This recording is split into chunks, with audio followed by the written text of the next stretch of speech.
Hello to everyone out there, and good morning to some, good afternoon to some, and good evening to some. My name is Bjørn Inge Bertelsen, and I'm the director of the Global Research Program on Inequality, and welcome to this book launch. And I have the immense pleasure today to moderate this launch for a book that I believe is truly important, a work that links tax justice to global inequality. Now, before I say a bit more about the book and we proceed to discuss it and present it, I have two pieces of information that I need to share with you. For one, this event will be recorded and will be made available on the GRIP website and in our YouTube channel later on. And secondly, we do really want this to be an interactive session, and we will therefore have a Q&A session later. So please, therefore, use the Q&A function to post your questions. And if you have other comments, please use the chat function for that. Now, the book that we will hear more about in a few minutes could not, in my view, have been published at a more critical time.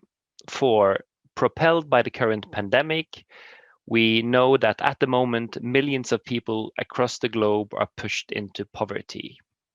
A proportionally much smaller group of people continue to accumulate their wealth, and crucially, doing so without paying any significant form of taxes. Taxation is nothing more than a mechanism to fund the social contract, says the editors of this crucial book in their opening salvo. And I think they're quite right in many respects. For one, taxes and taxation is key to development of statehood, redistribution, and welfare, as we know. Second, a notion of a social contract need perhaps, but we can discuss this also, to be upheld in a time when tax planning abounds and across the globe. This is a time, sadly, when many billionaires funnel their wealth into their own charities instead of contributing to their own countries as taxpayers, to cite one example. And thirdly, we also know that what the editors call aggressive corporate tax avoidance is a systemic global problem. So more than being just a question of economics, it is therefore very helpful that the editors outline political effects of continuing a current regime of tax evasion, involving, for instance, greater political instability. This is a central claim of the book. Despite the dire current circumstances of aggressive tax planning and avoidance of large corporations, a great thing about this book is that it provides practical and context-near pieces of advice to how developing countries can tackle such a situation.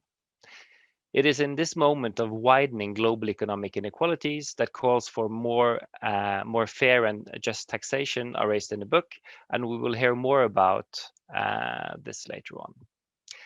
Centrally, the book asks, how can countries secure resources for their development, and how can tax systems help to address inequalities? In order to present and discuss the book, we have assembled two of its editors here. One of the editors, Christian Mehta, is a senior global justice fellow at Yale University and a former partner at PricewaterhouseCoopers. He has also worked extensively on tax fairness and tax justice, both as an academic and working with NGOs or foundations. Erica Dale Siu is a tax and development policy specialist and is currently affiliated with the University of Illinois at Chicago. She has worked with the United Nations Development Program as well as the International Center for Taxation and Development. Erica has also been director of the Independent Commission for the Reform of International Corporate Taxation. And I'm now very pleased to give the, digital floor to Christian and Erica. So please, let us hear more about this wonderful book. Thank you very much, Bjørn. And my sincere thanks to you and to the Global Research Program on Inequality at the University of Bergen for sponsoring this event. Now, if we really step back for a moment and reflect on the teaching of Dietrich Bonhoeffer, it's important to remember what he said. He said that the ultimate test of a moral society is the kind of world it leaves to its children. The ultimate test of a moral society is the kind of world it leaves to its children. And if we consider the fact that there are three main crises that we need to address at the present time, if we want to leave a more just and a fair society for our children and grandchildren.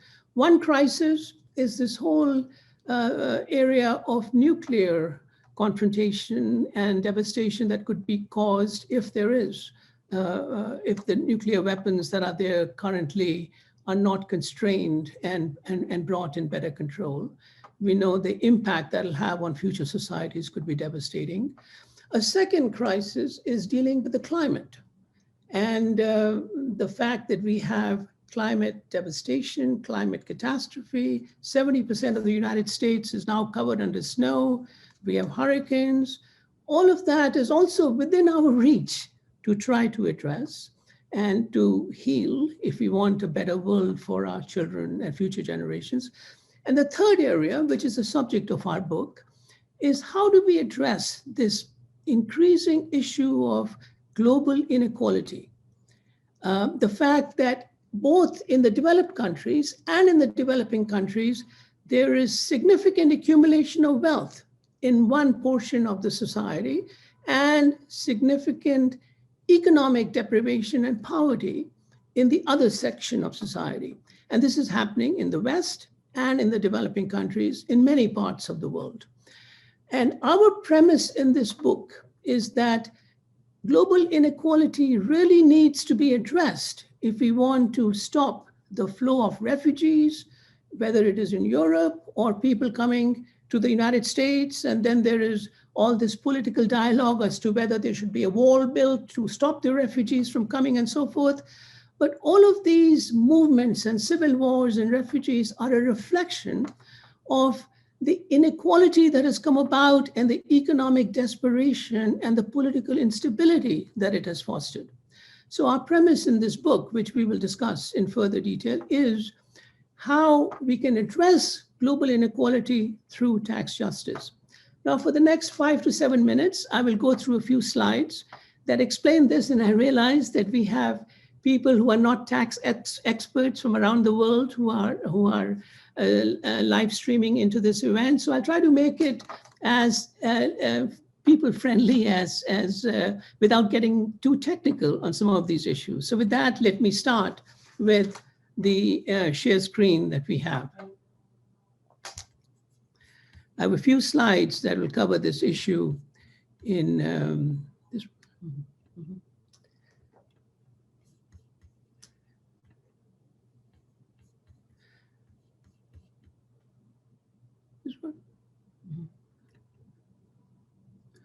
All right.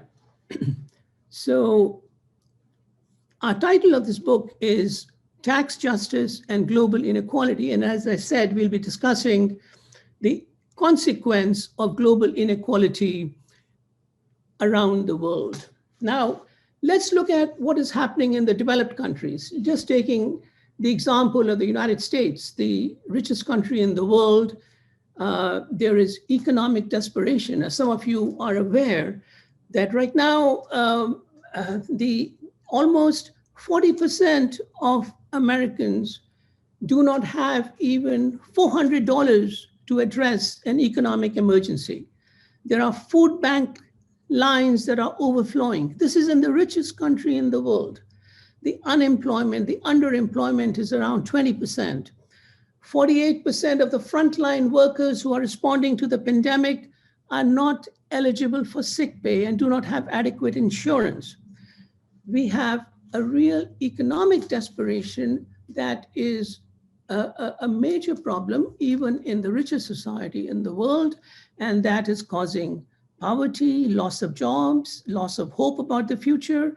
And when we saw the riots that took place in Portland last year, in 2020, when we saw the riots in Kenosha, when we saw the riots that took place even in Washington, while there may be some sparks to those riots, whether they came from racial issues regarding George Floyd or steal the vote issue, the fact of the matter is that the underpinning of some of these riots relates to economic desperation.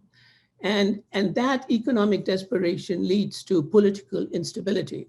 Now, this is not only in the United States, but it is also in the developing countries. The same pattern of global inequality leading to economic desperation and political instability is happening in the developing countries. I see some photographs here of what happened in Bogota last year, in Uganda, and many countries that around the world we are seeing similar patterns of people getting a sense of frustration and desperation that is causing them to react on the streets with anger and wanting for better justice. Now, the question we ask in this book is, can tax justice be part of the solution? Because if you think about it, what is tax? Tax is simply an investment that communities make in the societies in which they operate, for schools, for education, for infrastructure, for jobs, and everything else that is needed for a society to function holistically. What is tax justice? Tax justice is when people contribute to that society in accordance with their ability to pay, whether it is individuals or whether it is corporations. Everybody is making a fair share of contribution to the society. What happens when there is tax injustice? Clearly, when people are not contributing their fair share, the burden falls disproportionately on those who do not have the ability to take advantage of tax havens, of secrecy jurisdictions, of using trade mispricing or transfer pricing to park their profits in jurisdictions so that they don't have to pay their taxes. What happens when there is tax injustice is that the wealth then accumulates in certain segments of the society, which is the higher income segments of the society, the big corporations, the elite, and the wealth of the lower segments of the society continues to be drained or depleted. Joe Stiglitz, who is one of the members of the Independent Commission for Reform of Corporate Taxation, a Nobel Prize winning economist, has estimated, and he often refers to an IMF study that shows that developing countries lose about $200 billion a year as a result of tax losses due to people and corporations not paying their fair share of taxes through the use of tax havens, through secrecy jurisdictions and so forth. I mean, this $200 billion is a very large number.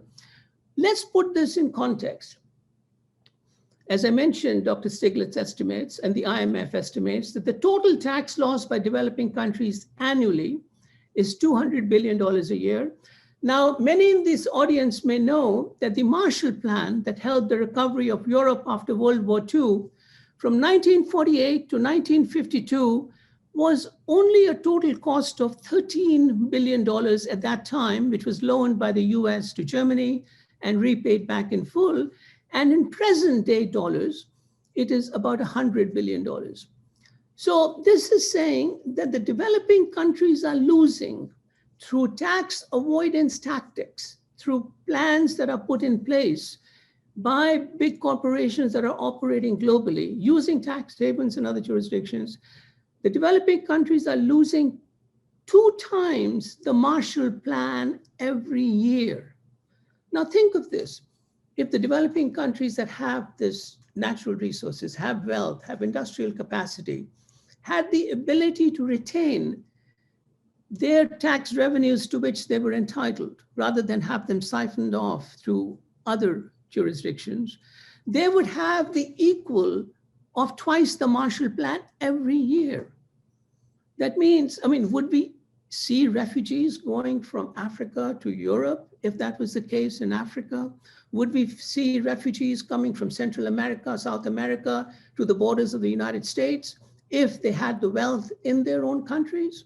No, the answer is clearly the investments in their own communities would have been made possible if tax justice existed in those countries, and if the global financial architecture could be such that corrections could be made so that the countries could keep portion of the wealth that was due to them.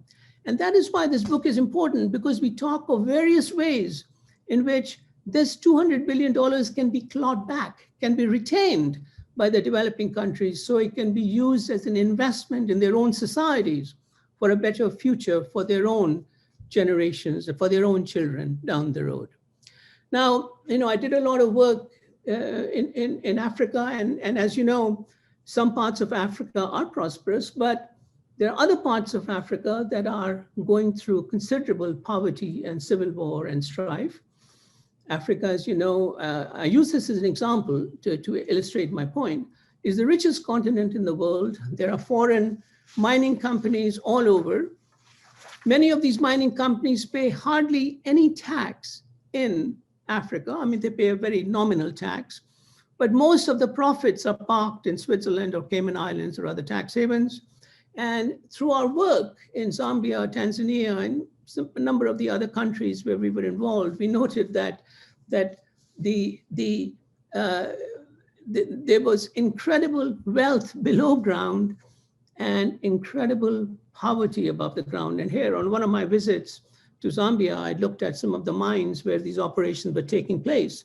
And as you can see, even the tire of this excavating machine is 20 feet tall, and I'm standing next to one of them.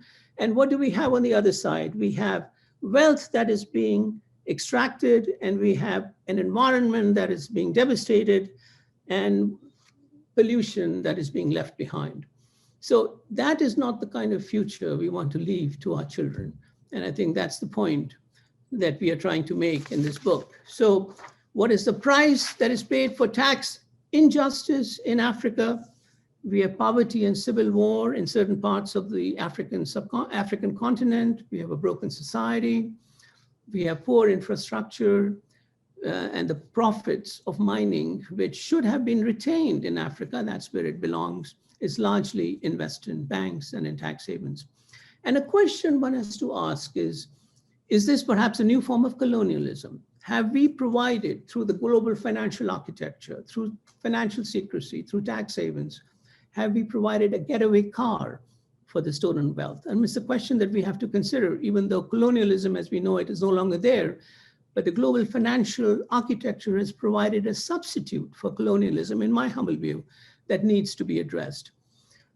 Then how will developing countries? Now we're looking at COVID-19 because, I mean, that was the system that existed before. Now we are dealing with COVID-19 that is making the situation much worse, because developing countries, unlike the West, don't have the luxury of issuing more debt. They're already heavily debt burdened. They cannot just tell their Federal Reserve equivalent to issue more debt and all will be well. So they have to really think creatively as to how they can recover the tax revenue that is their due.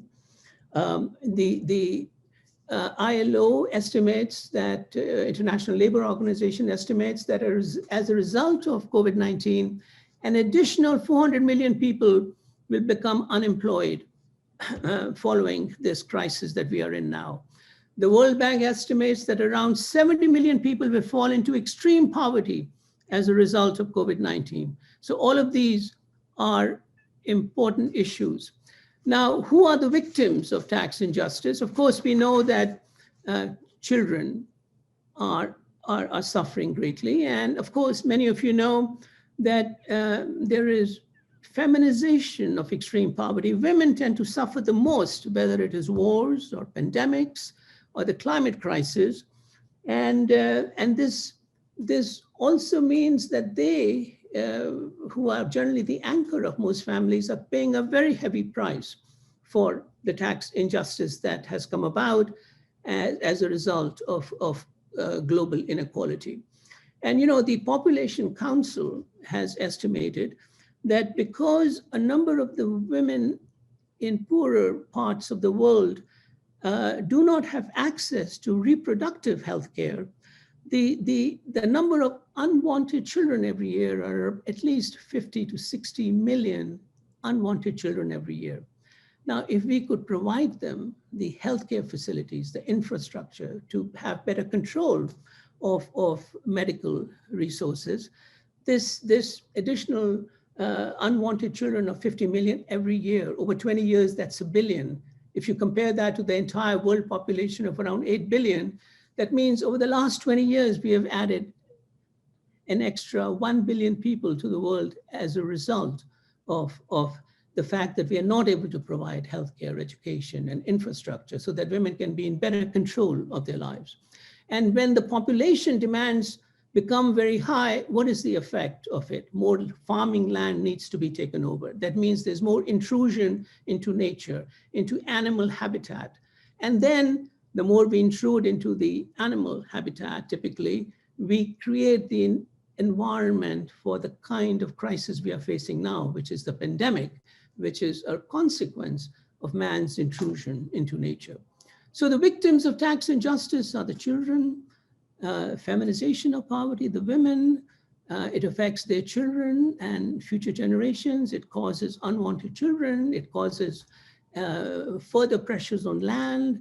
It aggravates the climate crisis and the pandemics. All of this are very closely related things that we need to consider. How tax justice can help is building of physical and social infrastructure, schools, hospitals, public transport, creating a manufacturing base for employment, providing a safety net for healthcare, and restoring a sense of dignity and hope about the future. And in this book, we point out a number of solutions in this regard. Natural resource taxation, how that can benefit both developed and developing countries. We have a nice chapter on transfer pricing rules, formulary apportionment, minimum tax, fair taxation of digital companies. My colleague Erica will speak about her chapter, which is on raising revenue and improving health through targeted fiscal policies. And I would like to add one more point before I turn over to Erica, and that is that 10 of the 12 chapters in this book have been written by women, half of them from the global north and half of them from the global south. And it's another testament to the fact that women as leaders really hold the key to our future, and empowering them and empowering their ideas is very important. And many of these women who have written these chapters come from backgrounds not only in tax, but also human rights and social justice. And that's why I thought that bringing them into this book, bringing their creative ideas into our future would be an important investment. And let me just share this one last slide before turning over to Erica. This is from Blaise Pascal, who says that justice and power must be brought together so that whatever is just may be powerful and whatever is powerful may be just. And that is the challenge that we will discuss more today. So I would now like to stop the share and turn it over to Erica. Thank you, Christian. I appreciate the introduction, and thank you so much to Bjorn and the team at GRIP for making it possible for us to share about this book at this very important book launch. And as Christian said, the book actually provides very practical ways to increase the revenues of developing countries. But I also wanted to mention that the chapters in the book don't just look at international tax rules.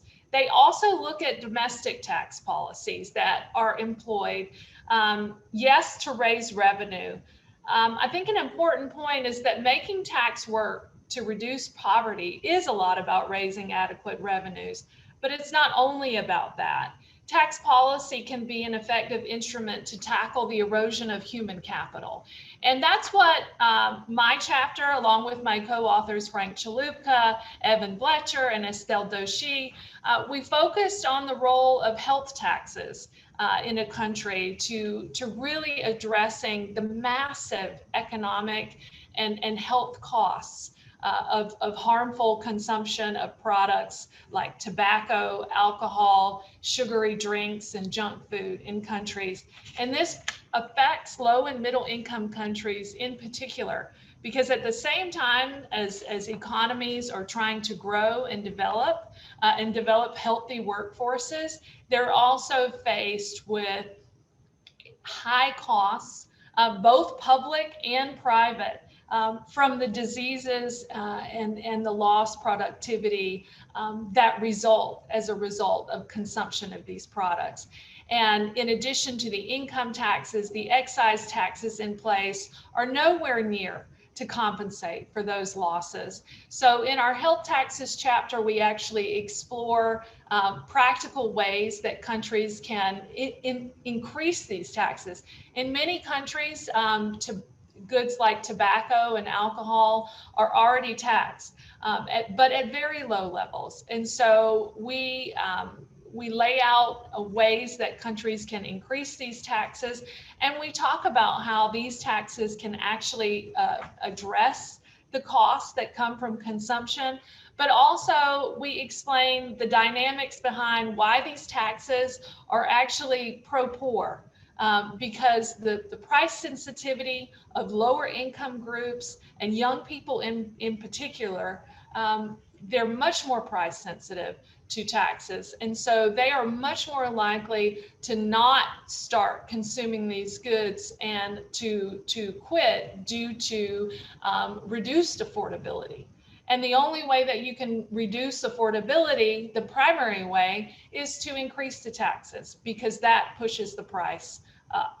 So our chapter provides one of the practical ways to do this, but also other chapters. I think it's very nice that Tatiana Falcao talks about the role of environmental taxation, both carbon taxation and other environmental taxes to raise revenue, but also protect the environment and address climate change. But she notes the need that this imposition of assessment of these taxes is not just a domestic issue, that a higher level of international cooperation is needed. And she proposes practical steps towards that aim, towards a multilateral approach. The issue of international tax competition in the form of tax incentives is artfully tackled by Annette Ogutu in the context of Africa, and she really gives helpful guidelines to make these tax incentives more strategic, so that countries who want to attract foreign direct investment are actually doing it in a smart way. Some other aspects that we don't often think about in tax policy, like the impacts of bilateral investment agreements, free trade agreements on a country's ability to tax, and also the impact of development finance investments by developed countries into developing countries, that these projects of investment are not evading tax. And so Lori Finnair does a nice job of exploring a case in Finland. Finally, I think the authors Monica Yer and Nikki Reich also take a very important human rights look. And they identify this issue that tax policy is human rights policy. And the overarching issues that Christian addressed in his introduction really look at how our international tax rules and our domestic tax policy actually affect the ability to mobilize the maximum available resources for the fulfillment of human rights in their countries. And the international tax rules have a lot to do with the ability of countries to be able to raise those revenues to fulfill their human rights obligations to their citizens. So I really appreciate the multifaceted approach of the chapters in this volume. And of course, there are some authors that are not mentioned here who are taking a look at international tax rules. And we encourage you to take a look at the book. But without further ado, I'll turn the time back over to Bjorn and the discussants to move the conversation forward. Thank you. Thanks a lot, Erica and Christian, for a very good introduction to the book and to the overall aims of the book, and a snapshot of some of the contributions. And I'm really happy to have with me today people who are experts in the field of taxation and tax justice and corruption and economics more generally. And we have two discussants.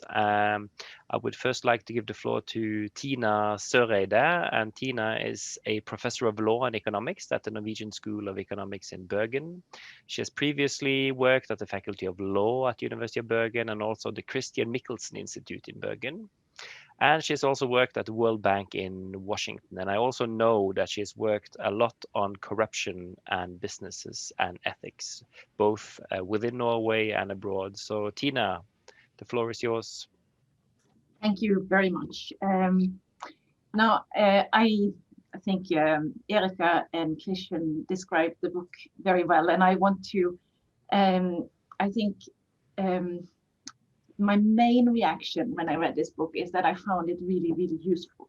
The book describes how to secure tax revenues in poor countries in a practical manner. So even if Christian described the broader aspects of injustice, which is also reflected in the book, I found it very, very useful because it says what can be done.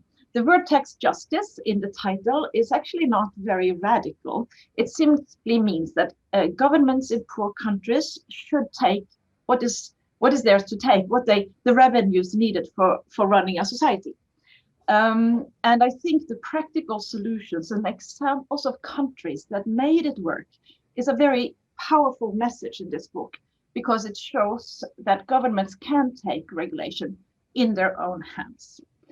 And of course, when taxation works, it contributes to build trust and workable institutions and a positive circle towards development and sound state building. So it's really, really important messages. And I think that despite an impressive variety of competent authors, each chapter is quite easy to read.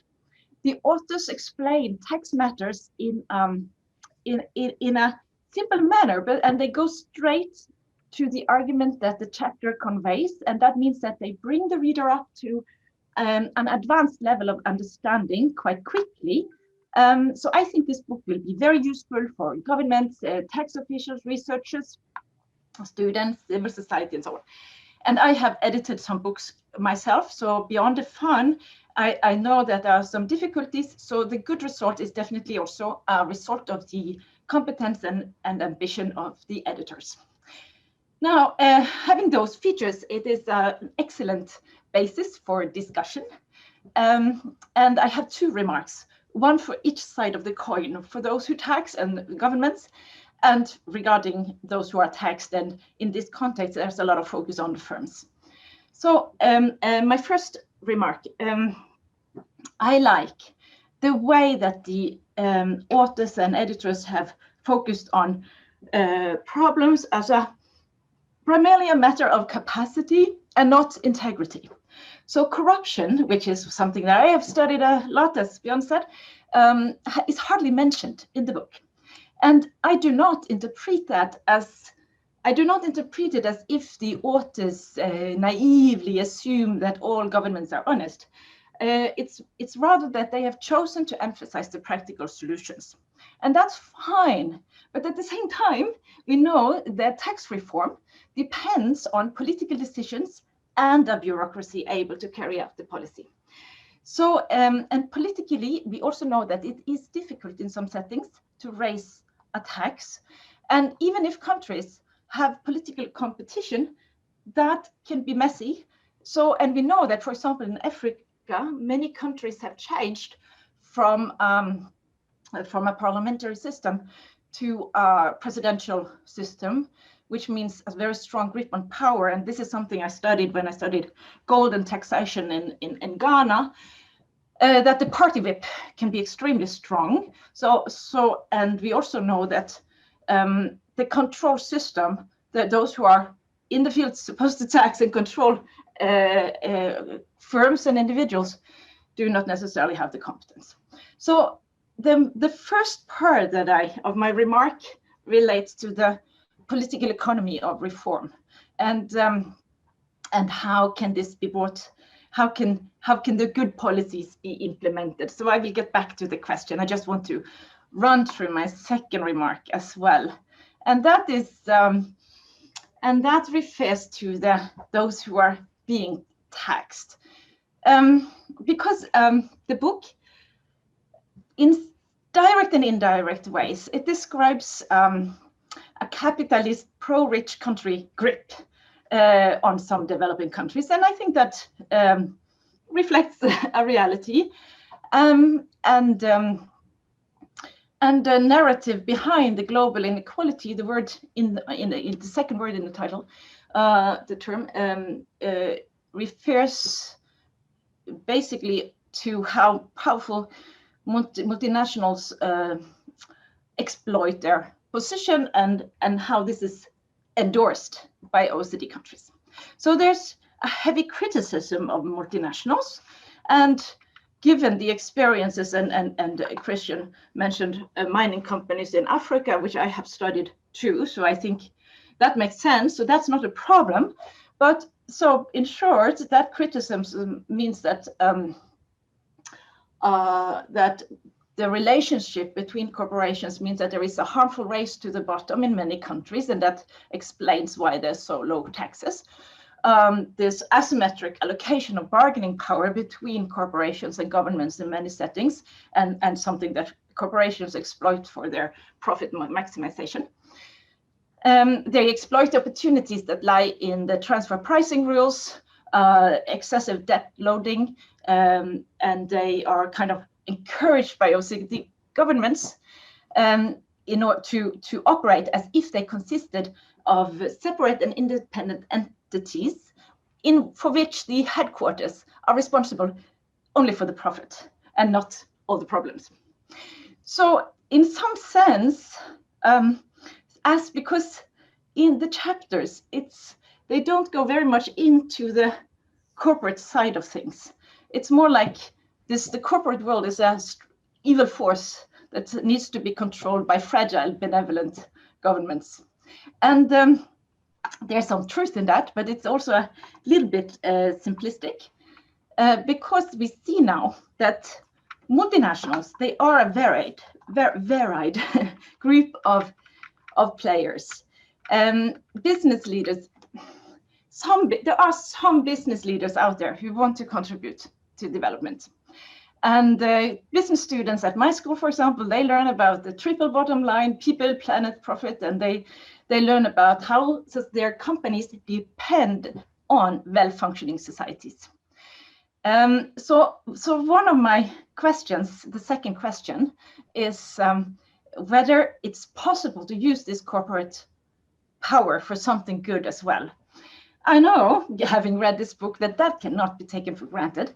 But what I find interesting is how the EU Commission is now in the process of introducing mandatory human rights and environmental due diligence obligations for businesses in accordance with the UN Guiding Principles on Business and Human Rights, Article 16. So with these are simply the reflections I had after reading the book. So my two questions, just to summarize, is that what are the steps toward implementation of all these good solutions, given the many educated people, networks with competent development-friendly groups in other countries and so on, and civil society with with multi-stakeholder groups would be a solution, for example. And the second remark is about the private sector. Would it be possible to imagine a role for the private sector in the reform process, for example, if nudged by these reporting requirements encouraged by civil society? And one of the things I have learned from the OECD process that I've been part of, sometimes we can actually get more support from some multinationals than from governments when it comes to finding pro-development solutions and policies. So I leave it with that because I'm afraid of the time, but happy to discuss more. Thank you.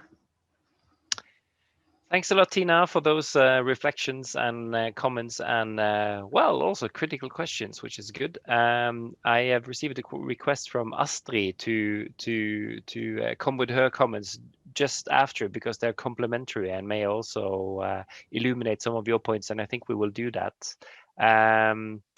Maybe I can respond quickly to what Tina just said. No, could we just have Astrid's comments first, and then we'll take a longer round. Also, because Astrid Haas, who we have with us today, is the former policy director of the International Growth Center, and she was previously also the senior country economist for cities and head of the Cities at Work initiative at the IGC. So please, Astrid, I'll keep your introduction short because we have a lot to discuss, I think. So the floor is yours. Thank you, and I'm sorry to come in like that, but we were joking before, if Tina went first, she would take most of what I wanted to say, and some of that has happened. So I figured, instead of waiting and saying it again, let me just sort of add. So first of all, to compliment the editors and the authors on what is a fantastic book. As you can see, mine is extremely well marked up. I've taken a lot of learnings away from it. I should mention I am from and speaking to you from Kampala, Uganda. So I am from one of those 54 African countries that a lot of the book refers to. And I work with governments across Africa. I'm an urban economist, so I work very much at a local level, but I work on improving local revenue at a local level. So a lot of this actually spoke very much to me, both as a practitioner, but also as a citizen. So I think that's sort of what I would like to say at the outset. And then secondly, massive compliment on the diversity of your authorship. It stood out to me straight away. It is very, very rare you pick up a book on tax and that you see so many women and so many contributions from the Global South. And I think this makes it a really powerful read because it is what gives the practical voice to what is being said. So I just wanted to re-emphasize that because it really jumped out at me immediately, and I thought it was fantastic. So as I said, I think my remarks are very complimentary to what Tina has just said, perhaps like a slightly different angle or nuance. But I think where I would like to just sort of give sort of four remarks, sort of four broad tensions that I see running through the different chapters of the book. So Erica and Christian, you both, highlighted this, wonderful facet of the book that it looks at tax justice and inequality from multiple different angles. So, health, from the MNCs. I think a particular favorite one of mine was Laurie Finner's book on chapter on the DFIs, because I think this is a really underexplored angle, and yet the DFIs are playing an extremely important role in terms of stimulating the private sector in places where it is very difficult to get to private sector. So I think, there's a lot much more work that is needed there. But the first tension I see, and I think is highlighted across the chapters, is this tension between the necessity to raise revenues and the necessity to pursue other objectives at the same time, be it improving climate change, be it, improving health and outcomes. And I think that can't be underestimated, right? It's not that, and I think in Victoria Lee's chapter, she talks about it as needing to have promote an attractive investment environment at the same time raise revenues, right? And I think how we sort of figure out and how we think about that tension is one I see running through all of the chapters, and I think is an extremely, from a developing country government's perspective, is an extremely important question, or from any government's perspective, but particularly here in a developing country. The second major theme I see running through, and Tina, you mentioned this as well, is this focus on capacity. And I, as an economist, we talk a lot about like the first best solution and then the good enough solution, right? And what is the good enough solution given capacity constraints? And this is where I think the book really sort of touches upon very practical sort of solutions. But I think what jumped out to me, and this is in Jörg Eid's and Charles Chilufia's chapter, right? They were talking about joint tax audits, and they mentioned that, for this to be feasible, it would take 12 years of training. And I'm thinking about the governments I work in, right? And training anyone for 12 years to be able to finally do a job just, is unfeasible. And I think that's not just in the governments I work with. I think that's across the board. And actually, in their chapter as well, they mentioned that a lot of, a lot of the colleagues I work with are really fantastic, but they're just, and they say, and I quote from their chapter, they're overtaxed with domestic tax issues, right? And that's it, right? Like, how do you take on a bigger agenda? How do you do that when there's only so many of you with so much time? The third tension I see in this sort of running through the book is this tension of the need for a global solution, but the need for a solution now. And that's a massive tension, because that's a massive global collective action problem, right? And you see it, we talk about being pushed to adopt OECD standards when it comes to transfer pricing. And we see some, and Tina, you highlighted this, there's some really concrete case studies. So I'm going to, mispronounce this name, so apologies, but Tovani Randriamalina's, chapter I thought was really great, because he provided case studies from different places in the world where that good enough solution was actually a solution to help the now happen, right? So, whilst we figure out the global thing, let's do the now. But I think one of my favorite quotes from the whole book, and this is speaking as an African, is from Mustafa Nijawa's chapter, where he said, African countries can take their tax destiny into their own hands. And I really love that quote. I thought that was really powerful. However, my question to you as the sort of editors of this book is, to what extent is that realistic? Tina mentioned things about, the race to the bottom, the, first mover disadvantage, right? And that's in a context of the low capacity that that is highlighted across the book as well. So is it realistic to say, like, okay, on international issues in particular, we can take the tax destiny into our own hands? And my final tension, and this is one where I can only wholly agree with what Tina said, which is around the political economy of tax, right?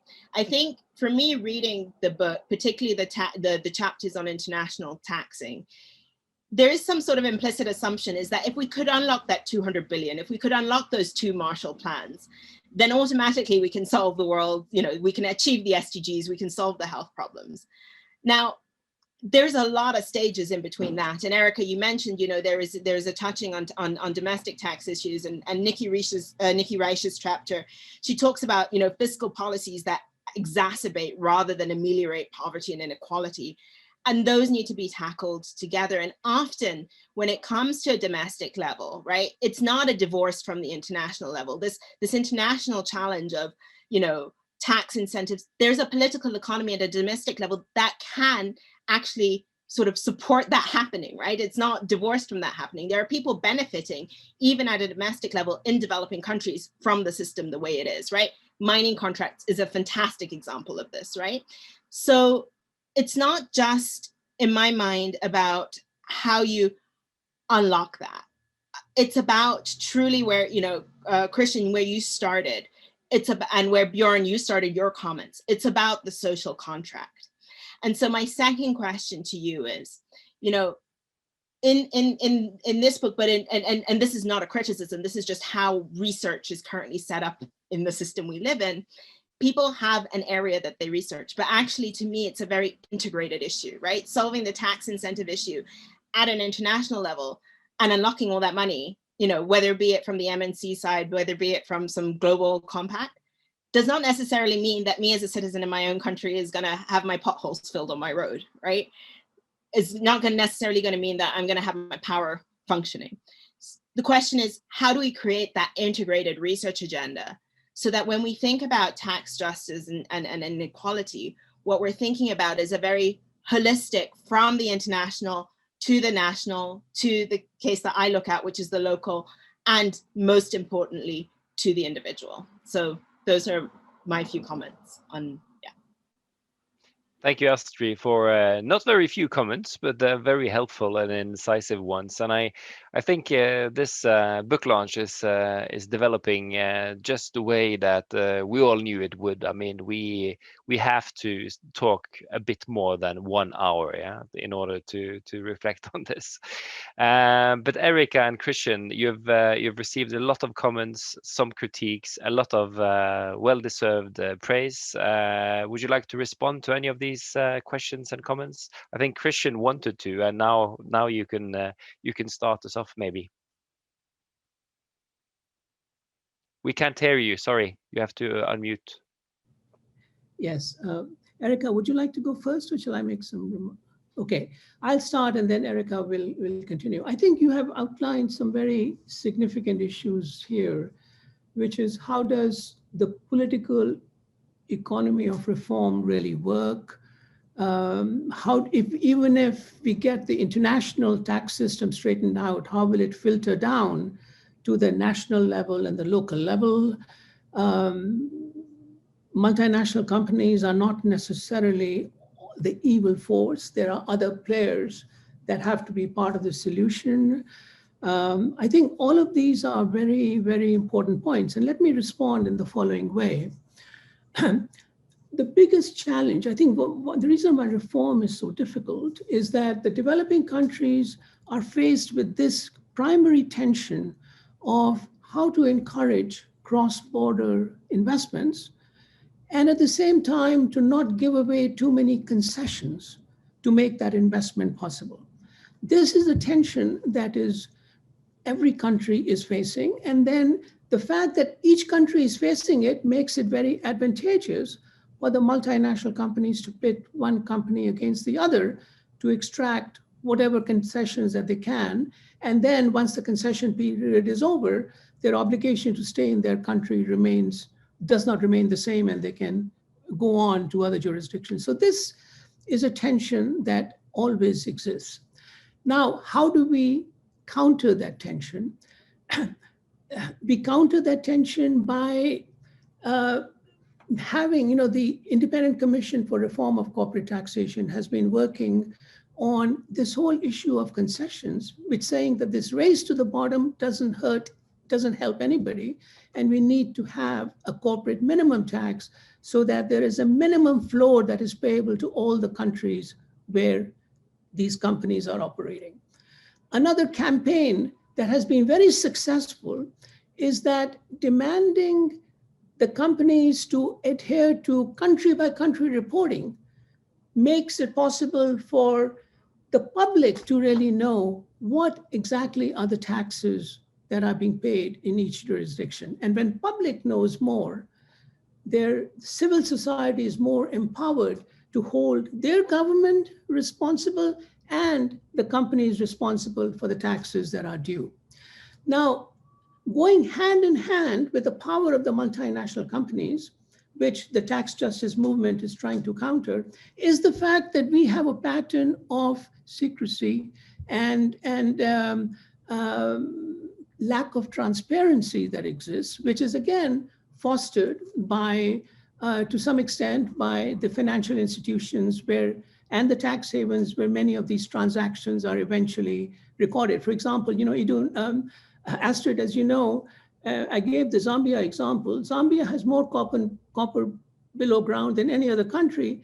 And yet, because of the relationship with Switzerland, Switzerland, through its subsidiaries that are there for the mining companies, ends up becoming the largest exporter of copper, even though it does not mine an ounce of copper, because they are then rerouted through the Western countries.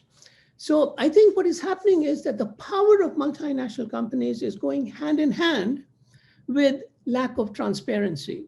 And I think what the tax justice movement has done quite well, and I think to their credit, is that by bringing about country by country reporting, by bringing about exchange of information, by having a campaign for formulary apportionment and unitary taxation, by having a campaign for corporate minimum tax, they take away some of that power that companies have to negotiate on their terms. And then at the same time, by having whistleblowers revealing the real state of lack of transparency through the Panama Papers, the Lux leaks, and so forth, there's a gradual chipping away at the lack of transparency. So power of corporations goes hand in hand with lack of transparency. And to their credit, the tax justice movement and investigative journalism have both been chipping away at these powers, which is what makes me hopeful. And I think it is also a very positive reflection of these times that both the Global Alliance for Tax Justice and the International Center for Investigative Journalism have been one of the nominees for the Nobel Peace Prize this year. Not that they will succeed necessarily, but the fact that their role has been acknowledged as being part of the solution for society is, I think, an important indication of the forces that are at play that prevent reform from taking place and the counter forces that exist to make reform possible. And I think that's the tension that we are trying to address in the book, that until this tension is resolved, Let us take control of our own tax destinies through some practical solutions, and at the same time, chip away at corporate power on one hand and corporate and lack of transparency on the other. That would be my response, but I'll let Erica respond with her perspective. Just very briefly, I really want to say thank you to Tina and to Astrid for your excellent engagement with the book and your very thoughtful comments. And given that we've got about 4 minutes to the hour, I just wanted to briefly address Astrid, you made a point, your last point was whether an international solution, an international compromise on taxation would be a panacea. And if that solution, the benefits of that solution would be able to trickle down to the domestic, the national, the local, the individual level. And I think it's an important question. And I don't think that we take that for granted in the book. In fact, in the introduction, you know, we acknowledge corruption, poor management, lack of transparency, and the role of local elites. And you know, I think that's important to acknowledge, but I don't think that can be an excuse for not working toward more simpler, fairer international tax rules in both international corporate taxation, but also insisting on regional international cooperation on things like tax incentives and other domestic tax policies, because we see that when one country implements certain domestic tax policy, that has implications on surrounding countries as well. So I don't think that the excuse that, well, if we have fair rules and if countries, developing countries are getting more revenues, they'll just mismanage it anyway. In fact, I think that's very paternalistic, honestly. I think we need to do, the developed countries need to do their part in making sure that the rules are not fettered with complexity. And the clear winners of that complexity are multinational corporations who have the resources to delve through the minutia and make the gaps in those laws work for them and increase their profitability and their bottom line. And I think for the first time, really due to this pandemic, we are seeing in the developed country context in the US that we have not made the proper investments at the domestic level, in our public health system, in employment protections. And yet we still have the luxury to be able to issue more debt and send supplies out. Think of the bind that developing countries face in a similar situation.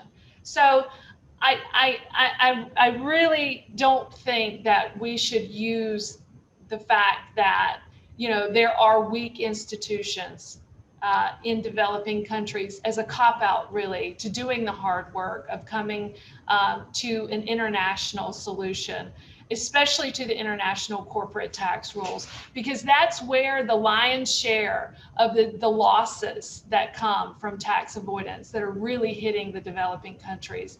And I like how you also identified this tension of the necessity to raise revenue and also other development objectives like health and the environment. But when we take a closer look in our research, we see that the amount of revenues that we are losing from lost productivity and health costs and dealing with the impacts of climate change are far and above the impacts that would come from actually taxing these goods. So I just want to put that out there, is that what may seem as, you know, tensions on the surface level, actually, when you look at the impacts of these costs on society, those are actually greater in the medium to long term. So I will leave it there. We just have a few more, well, we're out of time, but I'll leave it there for the moderator to take it from here. Thank you, Erica. If I can just add one sentence to what Erica just said.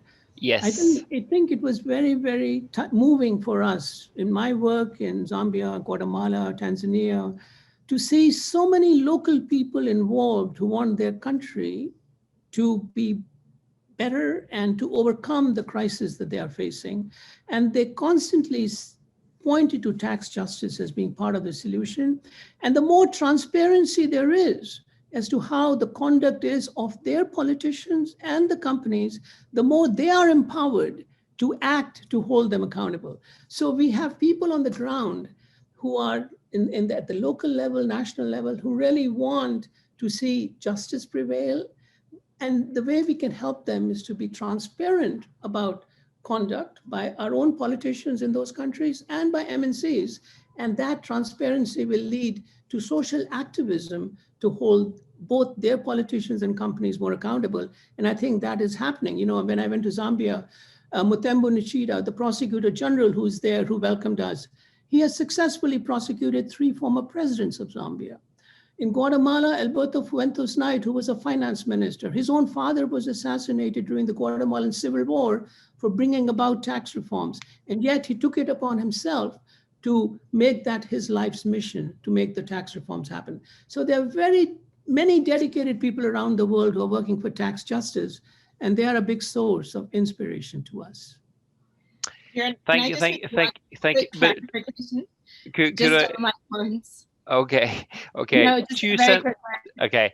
I just want to say something I just want to say something as a moderator first. I mean, we were meant to go to 5. We'll go to 5:10 if that is okay with all of you. And I will have to include a question or two from the audience as well, because we have been asked a lot of questions. So in order to be inclusive, as we talk about, but Astrid. No, I just wanted to clarify. I am not in any way saying that. I hope I'm sorry if my comments were misunderstood. My comments were not directed at, we don't need to do the international because of the weak institutions. Absolutely not, right? Like, I am one of those people who's very dedicated to tax justice, living and from Uganda. My point was that I think, or the point that I was trying to make is, how do we address these things as an integrated system, right? Like, not just focus on the one and not just focus on the other, but focus on them as an integrated system. So I just wanted to clarify in case my points were more misunderstood. We agree with you. Excellent. Okay, I suggest we do the following. I will give you 2 questions or so from the audience, and then we'll take a round where you respond to those, and then we'll round it off by that. Okay. And the first one is a very general question, but a very important one that has been underlying a lot of the discussions, I think, and that is sort of what can be done to increase inclusivity of developing countries in shaping the global tax architecture. Yeah. So here we would like to hear your reflections on that. And a second one is, in 10 years' time, will we still be talking about tax justice, or will we have moved on to other issues because we have actually managed to accomplish something more or closer to a tax just system? All right. I think we will end with your reflections on those notes, and I think we can maybe start with the discussants and give them like 2 minutes each, and then we will move on to our two editors to close us off. So Tina, please. Gosh, that's difficult to answer these questions. What can be done to include development? Well, I have been working with the OECD in 3 different working groups, actually. And one of the things that I feel is a little bit unfair in the book, it's not a criticism, but it's just about how the OECD works. It represents the governments. And in the book, it is often referred to policies as an OECD policy. But the OECD is not an institution like, for example, the World Bank. It's an arena for governments to come together, and I think in terms of inclusion and fairness and so on, I think some governments their attitudes toward justice comes a bit under the radar because they can be covered behind the OECD.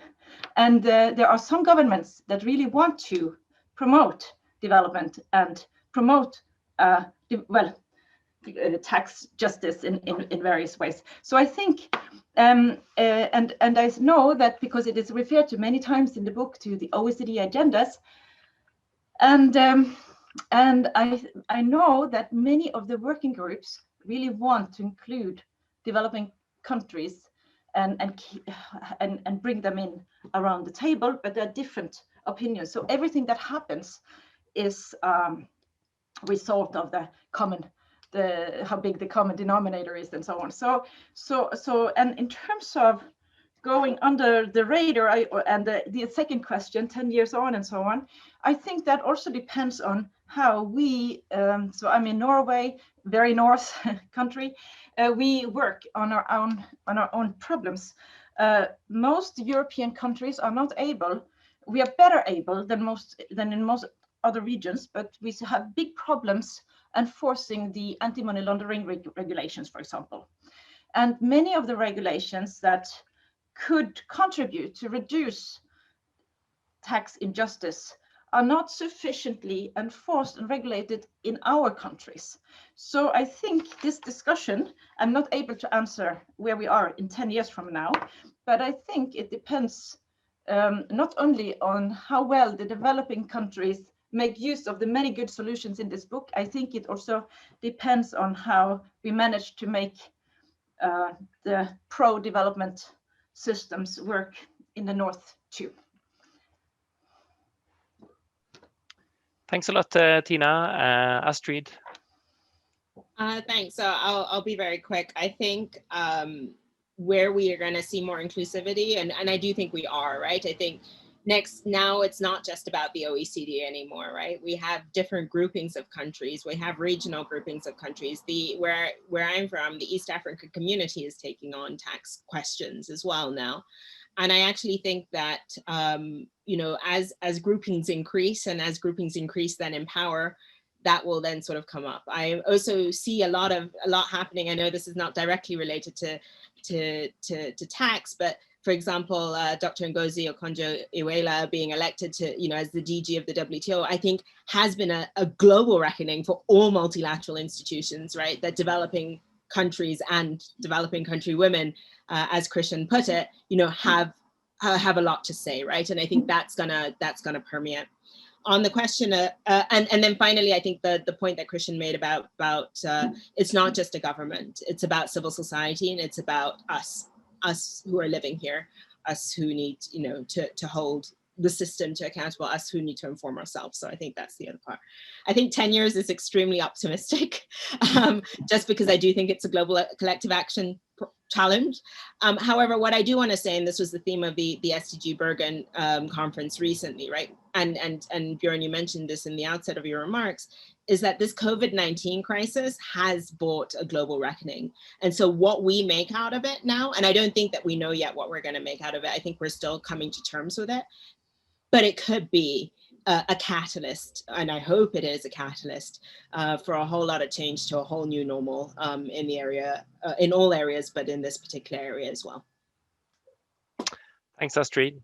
We'll go Christian, and then the final word to Erica, I think. Well, Erica, you go first, please.